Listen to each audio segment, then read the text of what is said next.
इस खबर पर बने हुए हैं, आपको पल पल के अपडेट्स दे रहे हैं। हमारे साथ हमारी सहयोगी अनु भी बनी हुई है जो आपको तमाम जो ब्रेकिंग है वो बताएंगी और जो भी घटनाक्रम आगे बढ़ रहा है उस पर हम आगे बढ़ रहे हैं।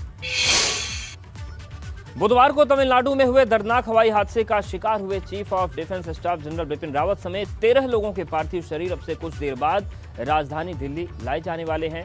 जनरल बिपिन रावत समेत सभी 13 लोगों के शवों को दिल्ली के पालम एयरपोर्ट पर लाया जाएगा, जहां पर उन्हें श्रद्धांजलि देने के लिए खुद प्रधानमंत्री नरेंद्र मोदी पहुंचेंगे।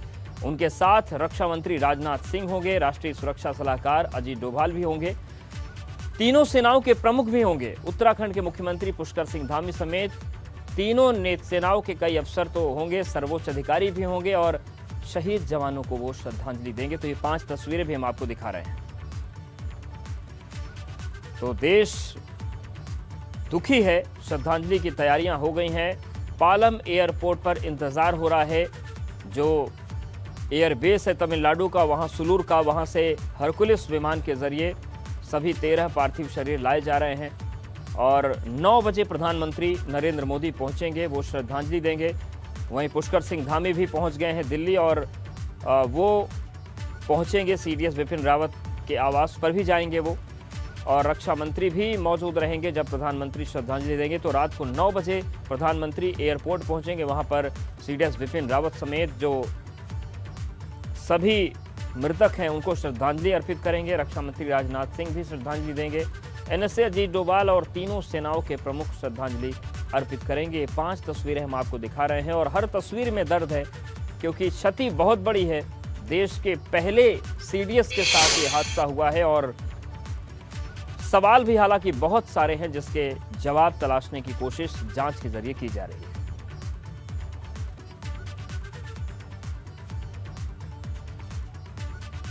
बिल्कुल, ये तस्वीरें जहां प्रधानमंत्री मोदी से लेकर रक्षा मंत्री राजनाथ सिंह जो पहले ट्विटर पर तो अपनी भावभीनी श्रद्धांजलि अर्पित कर ही चुके हैं, लेकिन आज जब पार्थिव शरीर पहुंचेंगे दिल्ली, उस दौरान भी वे श्रद्धांजलि देने के लिए मौजूद रहेंगे पालम एयरपोर्ट पर। और इसके अलावा लगातार जिन्हें भी ये सूचना जब मिली तो हर किसी ने ट्विटर के माध्यम से, अलग अलग माध्यमों से, चाहे अधिकारी हो, नेता हो, पोस्ट रिटायर्ड जनरल हो, कोई भी हो, सेना के किसी भी ओहदे पर हो, हर कोई स्तब्ध था, हर कोई शौक में था और हर कोई ये समझ नहीं पा रहा था आखिर ये इतना बड़ा हादसा कैसे हो गया, आखिर कैसे हमने इन 13 लोगों को खो दिया है। कुल 14 लोग सवार थे हेलीकॉप्टर में, हादसे का शिकार ये हुआ। 13 लोग अब हमारे बीच नहीं हैं, उनमें सबसे महत्वपूर्ण पद पर बैठे सीडीएस बिपिन रावत भी अब हमारे साथ नहीं। वहीं हेलीकॉप्टर हादसे में सीडीएस जनरल बिपिन रावत समेत तमाम जाबाजों के शहीद होने पर देश भर में शोक की लहर है। जगह जगह शोक सभा और श्रद्धांजलि देने का दौर जारी है। ये लखनऊ की 2 अलग अलग तस्वीरें अब आपको दिखाने जा रहे हैं। जहां पहली तस्वीर आप देखेंगे, इसमें 1090 चौराहों की है ये, जहां रिटायर्ड आर्मी अफसरों के संगठन ने शोक सभा का आयोजन कर सीडीएस जनरल बिपिन रावत समेत तमाम जाबाजों को श्रद्धांजलि दी है। दूसरी तस्वीर आप ऐशबाग ईदगाह की देख रहे हैं, जहां शोक सभा कर जनरल बिपिन रावत समेत तमाम शहीदों को श्रद्धांजलि दी गई। इस दौरान मौलाना खालिद रशीद फिरंगी महली भी मौजूद रहे।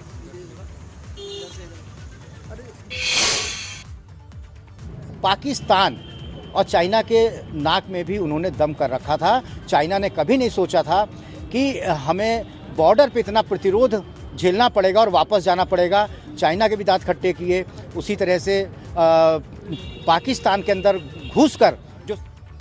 और चलिए सीधे रुक करते हैं, उत्तराखंड के मुख्यमंत्री पुष्कर धामी कुछ बोल रहे हैं इस वक्त।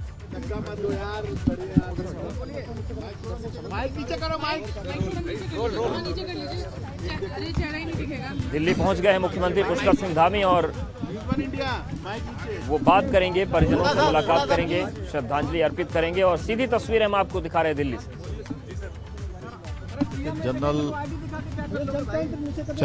जनरल बिपिन रावत जी का निधन पूरे देश के साथ साथ उत्तराखंड राज्य के लिए बहुत बड़ी क्षति है।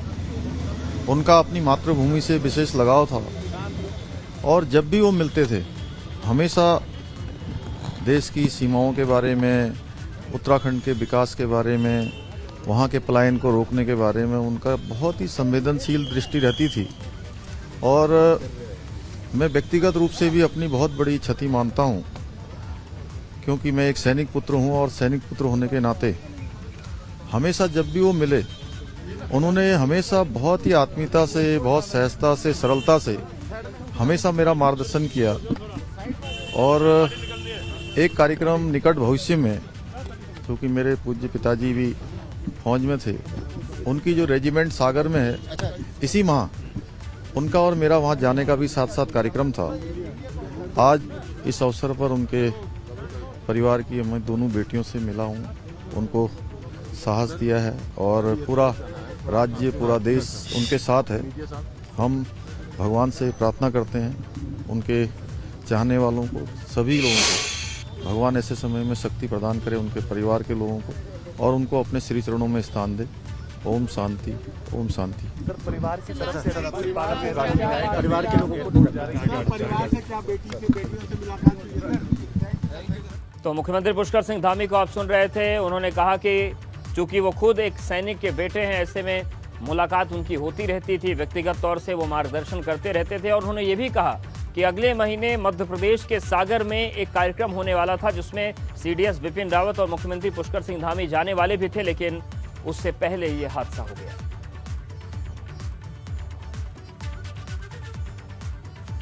और चलिए सीधे रुक करते हैं। अविनाश तिवारी हमारे साथ जुड़ गए हैं, दिल्ली से लगातार बने हुए। अविनाश, लगातार जो लोग हैं वो सीडीएस बिपिन रावत के घर पर जा रहे हैं, उनके परिजनों को सांत्वना दे रहे हैं, श्रद्धांजलि दे रहे हैं सीडीएस बिपिन रावत को। फिलहाल अभी क्या जानकारी मिल रही है पार्थिव शरीर लाने को लेकर और अंतिम संस्कार को लेकर?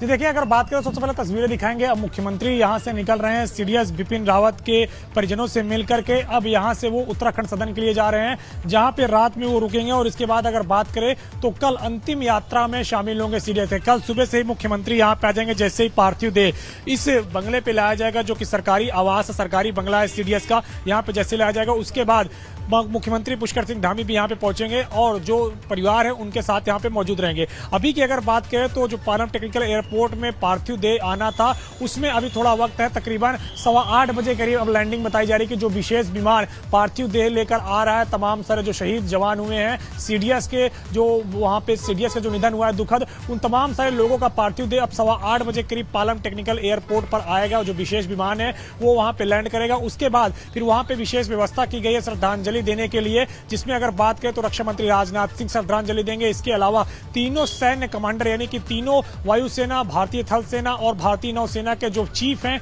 वो वहां पे श्रद्धांजलि व्यक्त करेंगे। और इसके बाद फिर प्रधानमंत्री नरेंद्र मोदी अपनी ओर से वहां पे तमाम सारे लोगों को श्रद्धांजलि व्यक्त करेंगे। चूंकि ये इतनी बड़ी क्षति है कि इसकी भरपाई तो नहीं हो सकती है, लेकिन पूरे देश दुख में है और तमाम तरह जो राजनेता है वो भी अपना शोक प्रकट कर रहे हैं। और यहाँ अगर बात करें तो पहले पूर्व मुख्यमंत्री त्रिवेंद्र सिंह रावत आए, उन्होंने जो बेटियां हैं सीडीएस बिपिन रावत की, उनसे मुलाकात की और उनके पास जाके अपनी शोक संवेदना व्यक्त की। इसके बाद अगर बात करें तो इसके मुख्यमंत्री पुष्कर सिंह धामी यहाँ पे पहुंचे, उन्होंने मुलाकात की परिजनों से और अपनी शोक संवेदना यहाँ पे व्यक्त की। 3 दिनों का राजकीय शोक घोषित है उत्तराखंड के अंदर। और जिस तरीके से उत्तराखंड के तमाम तरह विकास कार्यों में भी सीडीएस बिपिन रावत लगातार सहयोग कर रहे थे, खासतौर से अगर बात करें तो सीमावर्ती क्षेत्र जो चीन और नेपाल से लगा हुआ इलाका है, वहां जिस तरीके से काफी तेजी से पलायन हो रहा है, उसको लेकर वो लगातार इस बात की चिंता जताते थे कि उनका गृह राज्य है और वहां पे किस तरीके से पलायन रोका जाए, जिससे कि न सिर्फ वहां पे पलायन रुके बल्कि सीमा के जो क्षेत्र हैं वो भी मजबूत हो। और इसको लेकर तमाम तरह जो नेता हैं वो भी लगातार सीडीएस से मुलाकात करते रहते थे, जिससे कि वहां पे सेना ऐसा इंफ्रास्ट्रक्चर डेवलप करे कि जो गांव वाले लोग हैं, जो गांव में रहने वाले लोग हैं, उनको वहीं पे रोजगार मिले, स्वरोजगार कर सके, भारतीय सेना की मदद कर सके और भारतीय सेना से मदद पा सके। इस तरीके के तमाम सारी बातें होती रहती थी लगातार। और जो कि पलायन जो वहां से काफी तेजी से हो रहा है, खासतौर से सीमावर्ती क्षेत्र से, इसको लेकर कई बार रक्षा मंत्रालय ने चिंता भी जाहिर की है। उसको भी रोकने के लिए सीडीएस लगातार प्रयासरत रहते थे। और जिस तरीके से उनका दुखद निधन हुआ है, जाहिर तौर से बात है कि हर कोई भी शोक में है, हर कोई अपनी शोक संवेदना व्यक्त कर रहा है। जो विमान पहले 7:30 बजे आने वाला था उसमें थोड़ा अब देरी है, 8 सवा 8 बजे के करीब ये विमान लैंड करेगा पालम टेक्निकल एयरपोर्ट में, जिसमें सभी 13 लोगों के जो कि कल शहीद हुए हैं उनके पार्थिव देह आ रहे हैं। इसके बाद अगर बात करें तो जनरल बिपिन रावत और उनकी पत्नी मधुलिका रावत का जो पार्थिव देह है वो यहाँ पे कल सुबह लाया जाएगा और अंतिम दर्शन के लिए लोगों के लिए रखा जाएगा, जिसमें तमाम तरह की वीआईपीज और इसके अलावा जो आम लोग हैं वो भी अपनी अंतिम श्रद्धांजलि दे सकेंगे। और इसके अलावा जो अन्य जवान हैं जो वहां पे शहीद हुए हैं उनके पार्थिव देह को दिल्ली से उनके गांव या उनके शहर भेजने की जो सेना द्वारा प्रक्रिया है वो की जाएगी, क्योंकि तमाम तरह ऐसे लोग हैं जो भारत के अलग अलग जगहों से थे और वो कल वहां पे शहीद हुए हेलीकॉप्टर दुर्घटना में। जिसके बाद सभी का जो सामूहिक शव है वो यहाँ पे दिल्ली लाया जा रहा है और दिल्ली में लाके सबसे पहले सभी को एक साथ श्रद्धांजलि दी जाएगी और इसके बाद फिर यहीं से उनके गांव उनके घर शव भेजने का जो सेना का तमाम तरह प्रोटोकॉल है उसको फॉलो किया जाएगा। लेकिन फिलहाल अभी अगर यहाँ पे बात करें तो यहाँ पे परिवार से मिलने के लिए तमाम तरह लोग लगातार आ रहे हैं। जो सेना के तमाम तरह अधिकारी हैं, चाहे वो लेफ्टिनेंट रैंक के हों, चाहे लेफ्टिनेंट जनरल हों, चाहे फिर जो है अगर बात करें तो एयर मार्शल हों, और इसके बाद अगर बात करें तो ब्रिगेडियर हों, तमाम सारे लोग जो जनरल बिपिन रावत के साथ काम किए थे, जो बैचमेट थे, जो रिटायर हो चुके हैं। अविनाश, आगे भी आपसे जानकारी लेते रहेंगे। आपको यहाँ रोकना चाहूंगे, एक बड़ी खबर से रूबरू इस वक्त हम अपने दर्शकों को कराते हैं, जहां जानकारी मिल रही है कि रात तकरीबन 8:15 बजे दिल्ली पहुंचेंगे शहीदों के पार्थिव शरीर। तो 8:15 पर अब दिल्ली पहुंचेंगे शहीदों के पार्थिव शरीर। 13 पार्थिव शरीर हैं जिन्हें दिल्ली पालम एयरपोर्ट लाया जाएगा। सुदूर से लाए जा रहे जनरल रावत समेत 12 शहीदों के पार्थिव शरीर दिल्ली तकरीबन 8:15 पर पहुंचेंगे। शहीदों को श्रद्धांजलि देने के लिए दिल्ली में लोग उमड़ रहे हैं। इससे पहले की तस्वीरें भी हमने देखी जब उन्हें सुदूर में एयरबेस लाया जा रहा था। उस समय जब पार्थिव शरीर ले जाए जा रहे थे उस समय सड़कों पर लोग मौजूद थे, फूलों की बारिश हो रही थी और हर कोई अपनी भावभीनी श्रद्धांजलि उन्हें अर्पित कर रहा था। और अब रात 8:15 बजे दिल्ली पहुंचेंगे शहीदों के पार्थिव शरीर। सुलूर से लाए जा रहे हैं जनरल रावत समेत 12 शहीदों के पार्थिव शरीर दिल्ली में, जहां प्रधानमंत्री नरेंद्र मोदी भी आज उन्हें श्रद्धांजलि देंगे। बड़ी कवरेज पर हम बने हुए, हमारे साथ हमारी सहयोगी अनुभव हैं और अविनाश तिवारी भी दिल्ली से बने हुए हैं। चलिए अब आपको हम उस ब्लैक बॉक्स की पूरी जानकारी देते हैं जिसे सेना ने कन्नूर में हादसे का शिकार हुए सीडीएस बिपिन रावत के MI-17 V5 हेलीकॉप्टर से अपने कब्जे में ले लिया है। हादसा क्यों हुआ, इस मिस्ट्री से पर्दा उठाने में ये ब्लैक बॉक्स मददगार साबित हो सकता है। आप भी रिपोर्ट देखिए जिससे आपको साफ होगा कि ब्लैक बॉक्स के मिलने के बाद क्यों हम हादसे की मिस्ट्री से जल्द पर्दा उठने की बात कह रहे हैं।